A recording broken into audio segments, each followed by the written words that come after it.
1987, the common teacher had 15 years of experience. In 2018, the common teacher had 1 to 3 years of experience. This tells us something many of us in education have been feeling for quite a while. Teachers are leaving faster than college programs can replace them. Teacher burnout isn't some made-up mental health crisis. It's real, and it's affecting the workforce. I quit teaching.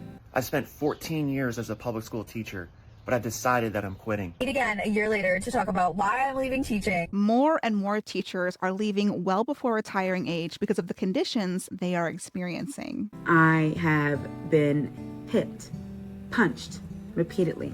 And what hurts the most is the lack of support. The real question is, why is this happening more and more? And why does the system seem to be unconcerned? 55% of educators were thinking about leaving the profession earlier than they planned, feeling like the system takes everything they have and offers nothing back. Teaching in public schools is like being in an abusive relationship. Nothing you do is good enough and everything is your fault. You kind of feel like a battered person. Maybe it's because burning out teachers is a convenient way for the system to get exactly what it wants. A new, hopeful workforce every 3 years that doesn't ask questions and is willing to do whatever is asked to keep their job. Because to a system like this, veteran teachers become a liability, not only financially, but logistically. Here's what I've noticed after 27 years in the classroom. The teachers who say yes to everything don't earn more respect. They just get asked to do more and more. Veteran teachers ask questions, push back, have boundaries, and that's something this system finds inconvenient at best and troublesome at worst. And if this is the case, teacher burnout isn't a coincidence. It's a business model.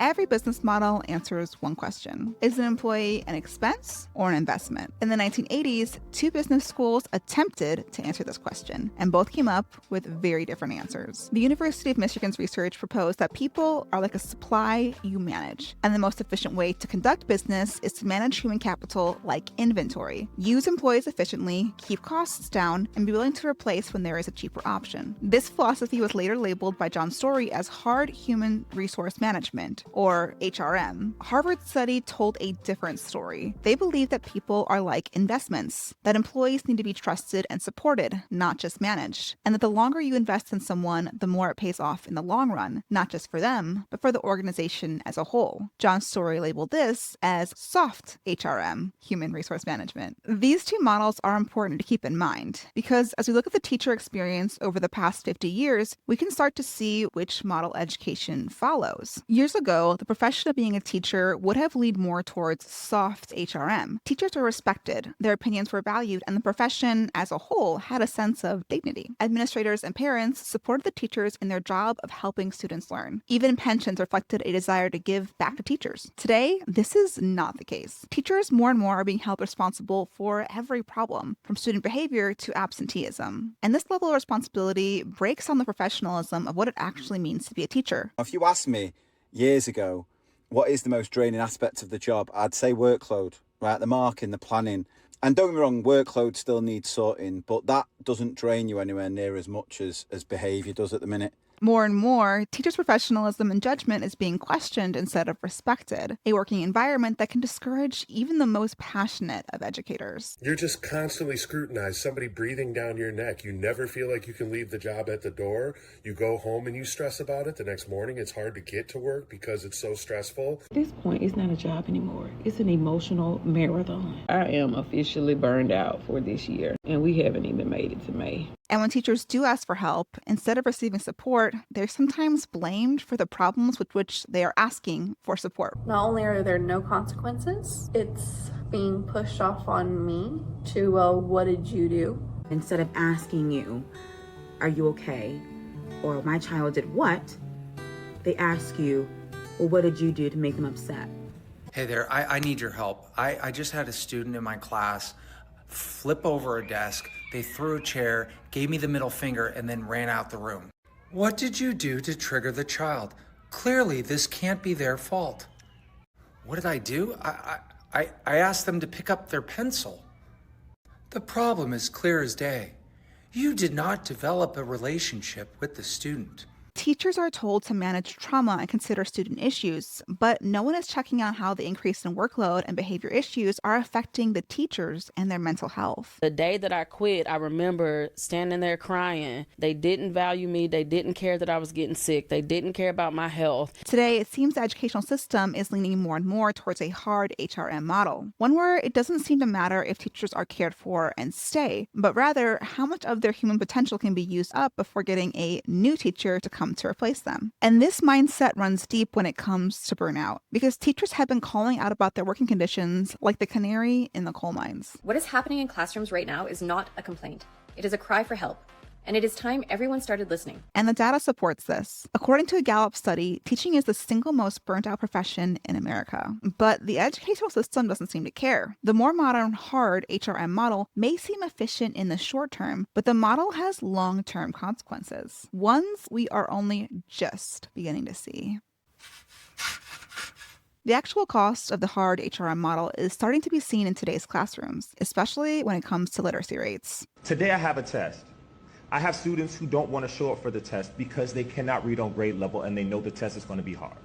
This new report called the Education Scorecard found that reading scores are down in 83% of school districts in the U.S. There are a variety of reasons for today's low literacy rates, but we can't deny that burnout is part of the problem. The Learning Policy Institute reviewed 30 studies on teacher proficiency and concluded, quote, teaching experience is positively associated with student achievement gains throughout a teacher's career. Gains in teacher effectiveness associated with experience are most steep in teachers' initial years, but continue to be significant as teachers reach the second and often third decades of their careers. Experience is a valuable asset in the classroom. It not only helps with student learning, but it gives input and feedback to the system to help improve it for the future. But student learning isn't the only thing affected by teacher turnover. It's actually costing the system quite a bit in the long run. According to a 2017 study, every time a new teacher is hired, it costs on average $21,000. Turnover costs a lot of money and creates a lot of chaos, but there's very little accountability for this cost. The cost for turnover is seen as necessary because we need new teachers, we need to hire new people, we need to fill those classrooms with adults. The cost of holding on to a more experienced teacher seems higher because their salary is higher, and that number is clearly stated when administrators put their budgets together. But the cost of turnover, the cost of hiring new staff members, is much more hidden. Can we talk about how hiring teachers is a full-time job? I was on the phone with the assistant principal the other day who was tasked with having to find 2 special ed teachers, and he said that he has spent an entire week sifting through resumes, on the phone with staffing agencies. Like, he'll just accept 2 bodies at this point. Yes, it is there, but it isn't on a budget line. It's just the department for recruiting gets larger. The amount of admin increased to keep up with all the hiring. Salaries are created and paid. The money is still spent, but in a different way, and in a way that is much more invisible than paying a veteran teacher. The cost of this current hard HRM model is affecting schools, both in student academic success and the actual cost it is to replace teachers leaving. But there is a bigger cost, one that is harder to quantify, but still significant. Teachers are being treated more and more with this hard HRM mentality that they are batteries to be used and then replaced. This is convenient not only financially, but also when it comes to enforcing new agendas. Because new, unexperienced teachers are more compliant and willing in an effort to keep their jobs and look the part. And this makes them much more malleable for administration and less likely to push back on workplace issues. In the corporate world, the industry term for this is churn-and-burn, a model where employers hire cheap, extract maximum effort during that short window of new hire enthusiasm, let them burn out, and then repeat the process. It seems this churn-and-burn philosophy is being applied to education as working conditions continue to get more and more challenging. According to a 2026 survey by Educational Week, 64% of teachers say student behavior has gotten worse in just the past year. After about 20 years of teaching, the teachers and I've noticed that the kids keep getting more difficult every year. And by difficult, I don't mean like I don't like them and they don't like me. I just mean like they really lack the foundational skills that school requires. Teachers are asking for help, speaking out, and yet the system doesn't seem to care. Because with the hard HRM model, it's easier for a teacher to burn out and hire another one. It also allows those in charge to push a new agenda with limited pushback. Because veteran teachers that stay have opinions.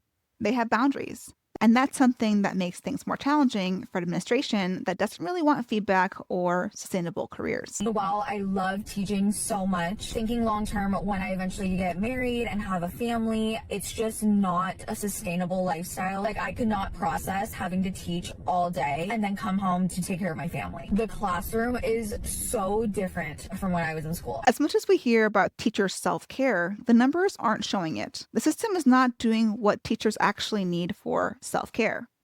Listening to what is actually burning them out and doing something about it, prioritizing it for the real problem it is. I'm talking about real, actual support, treating teachers as the professionals they signed up to be. Some teachers don't resign because they hate teaching. They resign because the environment slowly breaks them emotionally.